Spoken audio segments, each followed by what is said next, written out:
There is a moment before the beginning, a silence deeper than time, a stillness outside of space. And in that moment, a soul stands before a mirror that does not show form but truth. Not the face it will wear, not the name it will answer to, but the vibration it carries, the tone it sings in the great harmony, the light it has gathered, and the shadow it still holds. It is not a judgment, it is not punishment. It is a kind of sacred remembering before the forgetting begins. This is where every soul begins, not in a womb, but at a threshold. And on the other side of that threshold lies density, matter, gravity, time, the labyrinth of forgetting. But before crossing, the soul is asked to look, truly look, to witness itself naked, luminous, ancient, to feel every echo it has ever cast across lifetimes, dimensions, worlds. This is not a vision, it is recognition. And for some, it is difficult, because to stand before this mirror is to see not only what is beautiful, but what is incomplete. Old patterns, unfinished lessons, wounds carried like invisible threads through incarnation after incarnation. The soul is not perfect. It is becoming, and this mirror shows all of it. What you have learned, what you have denied, what you have healed, and what you have buried so deeply even light cannot reach it yet. And in that gaze, a question arises. Not from outside, from within. A question older than the stars. Will you go again? Will you enter the veil? Will you forget, so you may remember more deeply? Will you descend into form, into limitation, into the dream of separation, so that when you awaken, it is with wisdom forged by experience, not merely knowledge preserved by memory? This is the question asked at the mirror's edge, and the soul must choose freely. No one is forced, not truly, because awakening has no meaning if sleep is not real. And yet most souls say yes, not out of duty, but out of deep sacred desire. The desire to know itself fully, to meet every part of itself, even the forgotten, fractured, hurting parts, and bring them home. But that choice carries weight. To descend is to risk forgetting who you are, to enter into systems, bloodlines, societies that do not remember the mirror. It is to become small so that something vast may one day reawaken inside limitation. And so the soul chooses to go, to fall, to enter. And just before the veil closes, just before the mirror fades from view, one thing remains. A flicker, a feeling, a trace of the pattern, like the scent of a memory you cannot name. And the soul whispers to itself, I will remember, I must. And then the descent begins.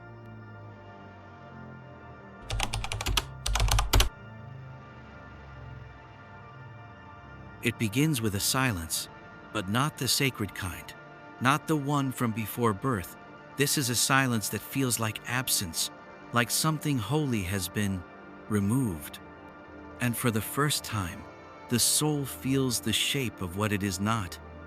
Where once there was unity, now there is distance. Where once there was memory, now there is shadow. Where once there was oneness, now there is other. The soul has entered the body, the veil has fallen, and the remembering is sealed away behind skin and time and name. It cries, the newborn cries, and not just for air. It cries because it has been separated from itself. This is the first grief, the original fracture. The moment the soul forgets it is whole and begins to believe it is alone. From this, everything else follows. Because from this seed grows fear, the kind that has no language, the kind that makes a child wake screaming before it knows what death is. It is the fear of isolation, of being unloved, unseen, unheld, not by others but by the source. This fear becomes a shape, a lens, a program, and through it, the soul begins to act, to reach, to please, to protect, to hide. The world rewards the performance, but the soul remembers something deeper beneath the mask. It cannot name it, but it aches for it. The ache becomes longing. The longing becomes behavior. The behavior becomes identity. And yet, this separation was never true. It was the first veil, a necessary forgetting so that rediscovery could become real. Because if you never leave the light, you cannot know the meaning of return. And so the soul carries this illusion like a seed waiting for rain. In dreams, it sometimes feels the unity again. In art, in touch, in stillness. Moments where the veil thins and something stirs. Something ancient, something familiar. But the fear resists it. Don't look too closely, it says. Stay safe, stay known. Because to face the illusion is to risk everything the ego has built to survive without truth. But the soul knows this fear is not the enemy. It is the invitation to go deeper, to question the wound, to trace the fracture back to the mirror, to say, what if I was never separate? And when that question is asked with sincerity, the second veil begins to thin. The soul does not yet remember itself fully, but it begins to feel that the loneliness it feared was never real. It was the cocoon, and something is beginning to move inside it.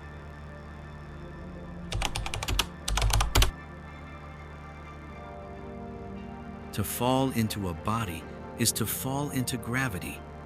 Suddenly, there is weight, there is friction, there is pain. Time no longer stretches like breath. It becomes narrow, linear, measured in heartbeats and mistakes. The soul, once vast, now bound by skin, by nerves, by hormones, by a brain it did not design, but must now learn to use. And it is strange to speak in language, to hunger, to bleed, to sleep and wake and forget that you were once more than this. This is not a punishment, it is the path. Because form, as limited as it feels, is the only way remembering becomes real. Without form, truth is effortless. But in form, truth must be earned, felt, embodied, not just known, lived. The body becomes the crucible. Here the soul must learn patience as cells grow, as wounds form, as heartbreak opens the chest in ways no doctrine can explain. Here the soul feels cold, feels hunger, feels death, not just as idea, but as experience. And yet, here too, it finds beauty, the warmth of touch, the colors of sunset, the rhythm of music resonating through bones.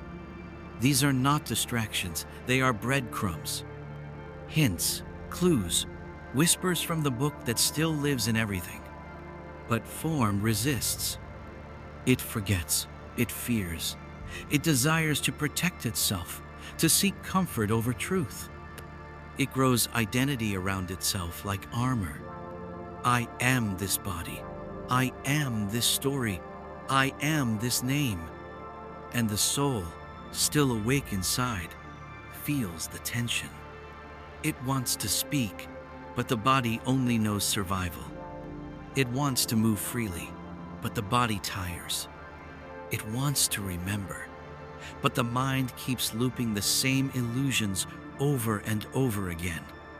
And yet, this is the design. The friction is the teacher. The gravity is the lens.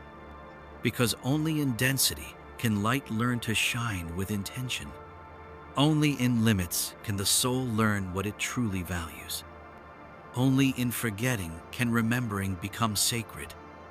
And so, the soul waits. It watches, it weaves moments, small ones, where the truth cracks through.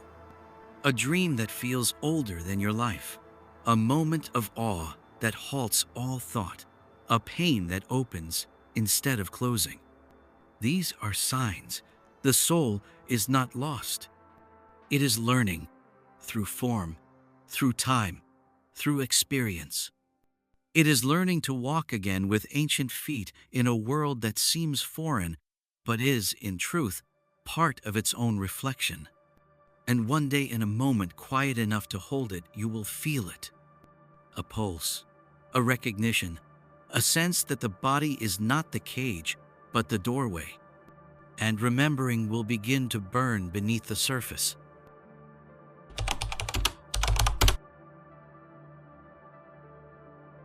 There comes a point in the soul's journey when light alone is not enough. It begins to notice a weight, a heaviness behind joy, a silence beneath celebration, a whisper that does not comfort but warns. This is the moment when the soul begins to feel its own shadow, not something external, not a demon, not a curse, but the shape cast by its own light. When that light was once forgotten, once denied, once turned inward and twisted into pain. The soul does not come into this life clean. It carries residue from lives lived, from choices made, from energies held and never released.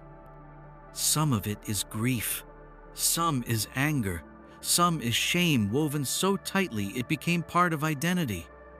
And here in the density of form, that shadow becomes visible. Not all at once. It reveals itself through patterns. The relationships that repeat, the fears that seem irrational, the wounds that never heal. You think, why does this keep happening?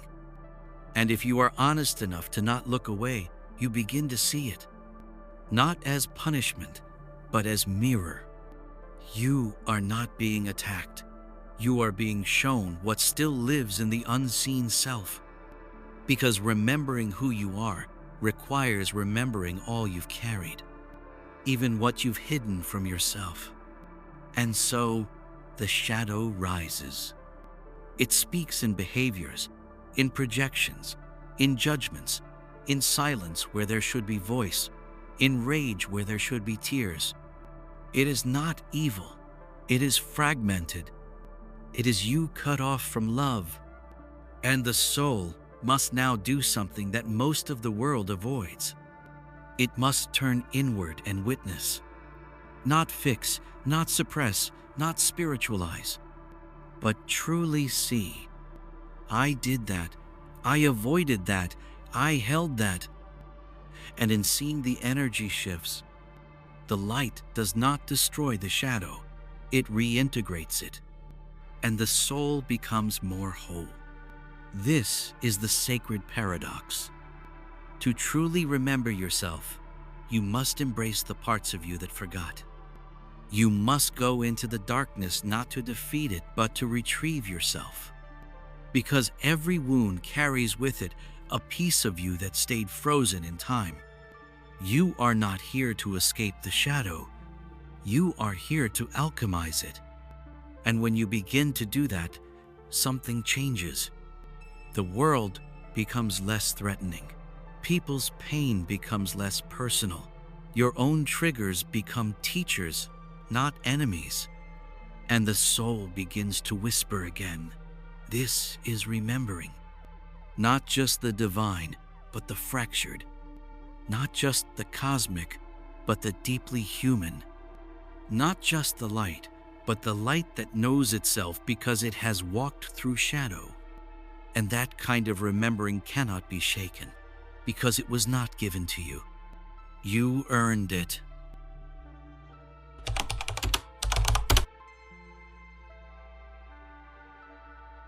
The soul arrives in form with a whisper from the mirror, a shimmer of memory still clinging to its essence. But the world has other plans. Before the soul even learns to speak, it is named, labeled, outlined, measured, You are this. You are from here. You believe this. You must become that. And the soul, still soft, still wide open, absorbs everything. It learns that survival requires agreement. So it agrees. It wears the name. It follows the rules. It shrinks itself to fit the mold. This is not betrayal. It is adaptation. But every adaptation costs something. A thread, a tone, a spark. And slowly the soul becomes wrapped in layers of what it is not. A personality forms and the world claps. You're so smart. You're so strong. You're so obedient. You're so successful. But beneath the applause, something is missing. A quiet hunger, a dull ache, a whisper the soul can no longer hear through the noise of its performance. Because now, the soul has become an identity. Not a presence, but a collection of stories. And those stories are rewarded, promoted, defended. The world is built to reward the mask. But the soul was not sent here to become a character in someone else's script. It came here to remember who it is beneath all of it. And that remembering cannot begin until the mask begins to crack. Sometimes it cracks slowly, in quiet dissatisfaction, in moments of disconnection, in late nights staring at ceilings wondering, whose life is this? Other times it cracks violently, in heartbreak, in illness, in loss, in the collapse of everything that once felt certain. And when the mask begins to slip, the soul doesn't feel enlightened, it feels lost. Because it realizes, I don't know who I am without this pain, without this ambition, without this identity. And that is the doorway. Because what hurts is not the truth. What hurts is the loss of what never was. And in that ache, the soul begins to remember. It was never its name, never its trauma, never its success, never the story that others wrote for it, and it learned to perform. It is older than all that, wider, deeper, quieter. But to reclaim that truth, the soul must walk through everything it believed itself to be. Like shedding skin, like burning a house you once thought was home. And the world may resist. It will ask, who do you think you are? But now the soul has a question of its own. Who do I become when I stop pretending? And in that question the fire begins. Not a fire of destruction, a fire of revealing. Everything false starts to fall away. Every label, every mask, every false loyalty to a self that was never yours. And what remains is raw, is vulnerable, is real. A presence, a breath, a flicker of that same light you saw in the mirror before you chose this life. And from there, you begin to walk differently. Not as the story, but as the space behind it. Not as the mask, but as the soul that wore it long enough to learn how to take it off.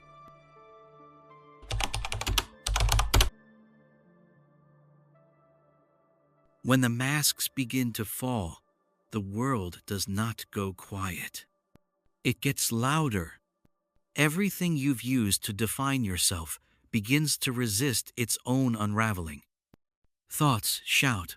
Old stories return, now trembling. People ask if you're okay, not because they care, but because you're changing and they don't know who they're talking to anymore. And inside you, a strange kind of silence begins.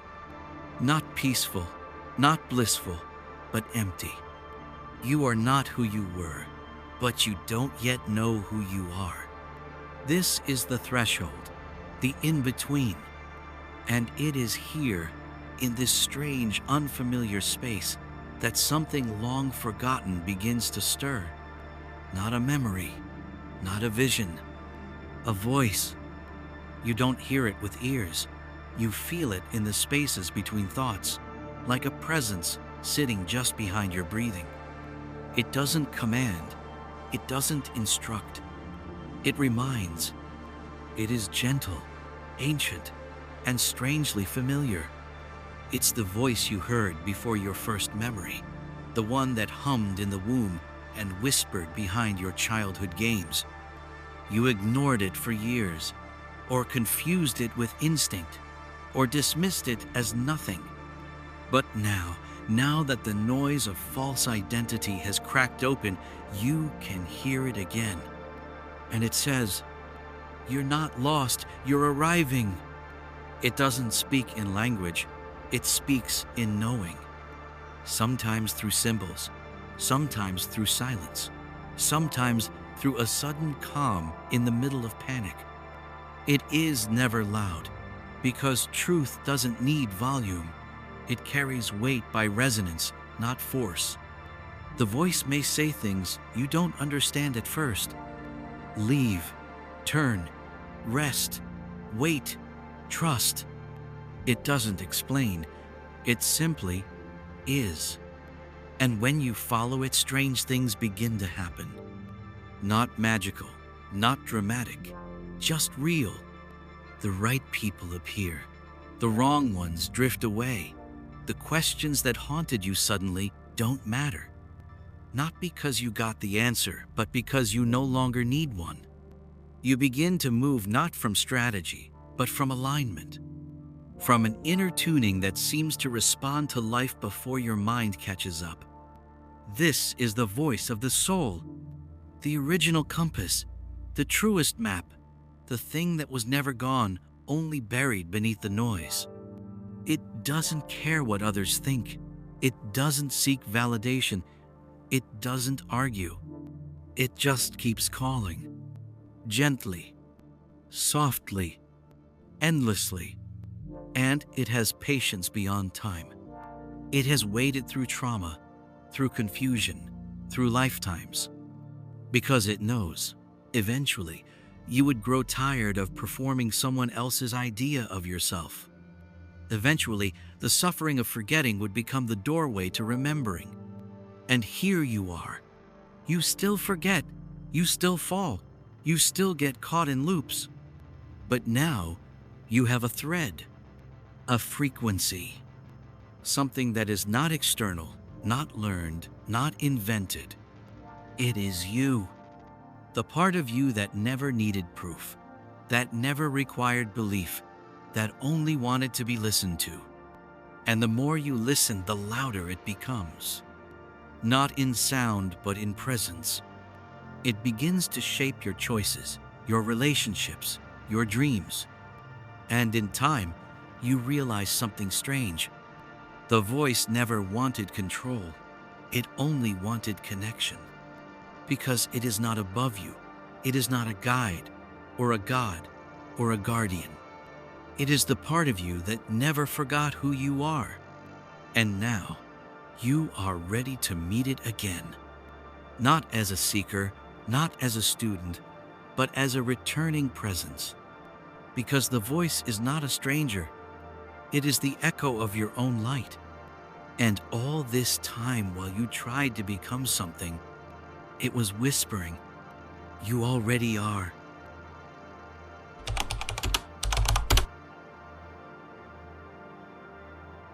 It doesn't happen when you're ready. It doesn't happen when life is calm. It happens when everything you used to hold together starts to come apart. Your beliefs, your plans, your faith in the way things were supposed to unfold. Something breaks, and at first, it feels like failure. A relationship ends. A loss comes like thunder. The depression deepens. The mask you wore no longer fits, but your real face is still hidden beneath too many layers to find. This is not coincidence. It is not chaos. It is the initiation. Because before remembering, before real, embodied remembrance, something must die. Not your body, not your soul, but the version of you that was built on forgetting. The one that chased approval, the one that feared stillness, the one that wrapped itself in stories just to feel like it existed. And when that structure begins to fall, it hurts. God, it hurts. The grief isn't just for what was lost, it's for what was never true. The years spent pretending, the energy spent surviving, the light buried under noise and habit and coping. This is the fracture. The soul does not resist it. It's the human that does. The part that doesn't yet trust that this collapse is actually the beginning of something sacred. But deep beneath the rubble, there is something else. A flicker, a spark. It does not scream. It does not offer solutions. It simply is. And in your most broken moment, it shines. Not to save you, but to remind you. There is something in you that cannot be touched by this grief. There is something in you that never fractured, never doubted, never left. It has watched your entire life unfold from the still place beneath the chaos. And now you're beginning to see it. Not as an idea, not as hope, but as a felt, quiet truth. You are not what was lost. You are not the one who broke. You are not the storm. You are the witness to it all. And from that witnessing, something ancient begins to move. Not forward, not back. Inward. You stop looking for light at the end of the tunnel and realize you are the tunnel. You are the light. And you are the one who built the tunnel in the first place, so you could find your way home. That's the spark. It's not dramatic. It's not even visible to others, but you feel it. A subtle shift, a change in gravity, like something long locked away is finally breathing again. And it begins small. You say no where you used to say yes. You sit with your pain instead of running. You cry without shame. You feel joy without guilt. And all of this, every breath, every moment, is remembering. Because remembering is not one great awakening. It is 1,000 tiny decisions to return to who you were before the world told you who to be. And now, you see, the fracture was not the end. It was the crack through which your soul's voice could finally reach you again. Not in words, but in fire. And the fire doesn't consume. It clarifies. You are not broken. You are only sealed. And now, you are beginning to burn through the seal from the inside. Not to escape, but to become.